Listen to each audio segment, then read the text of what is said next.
All right, so to solve for x in this problem, would you all agree with me? The first step I have to do is I have to distribute the negative 1/3 to the parentheses.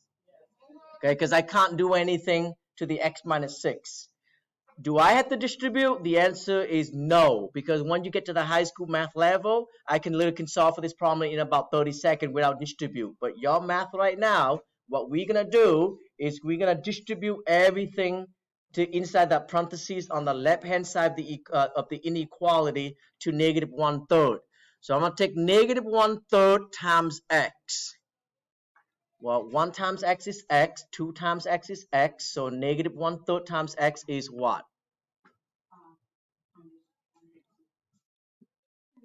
Negative 1/3 x. There you go.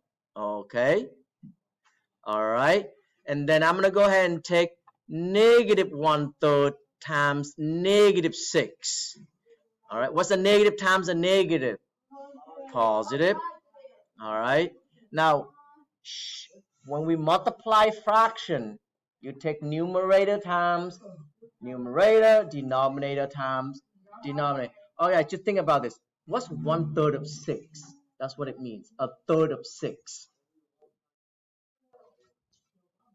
Okay, what's the third of 6? 2. Or you can think of 1 times 6 is 6. And then if you want, you can put a 1 under the 6. And then 3 times 1 is 3. 6 over 3 is 2. So I'm going to skip that step. We're going to get straight to the 2 from here. And that is still less than or equal to 8. Okay? How do I get negative 1 over 3x alone? You subtract the 2. Okay. Subtract the 2.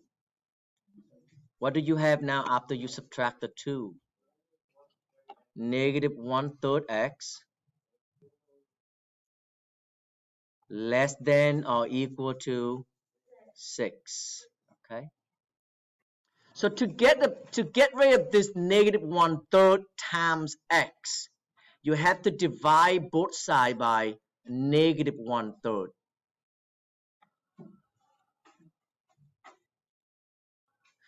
But what happens when you divide fractions? What can you do? Remember that, what is it? Keep, change, flip. It means you multiply by the reciprocal. Reciprocal of what? Reciprocal of negative 1/3. So I'm going to go over here. I'm going to multiply this by the reciprocal of negative 1/3. So what is the reciprocal of negative 1/3? Negative 3 over 1. I say reciprocal. I did not say opposite reciprocal. That's for perpendicular lines that we talked about last chapter. Okay. All right. Whatever I do to one side, if I multiply the left by negative 3 over 1, what do I do to the right? Multiply by negative 3 over 1. All right. Okay, good. And look, if you didn't notice, let's look at this. What's 3 times 1? What's 3 times 1? What's 1 times 3? What's 3 divided by 3? 1. So all you have left on the left hand side is x. Okay, x.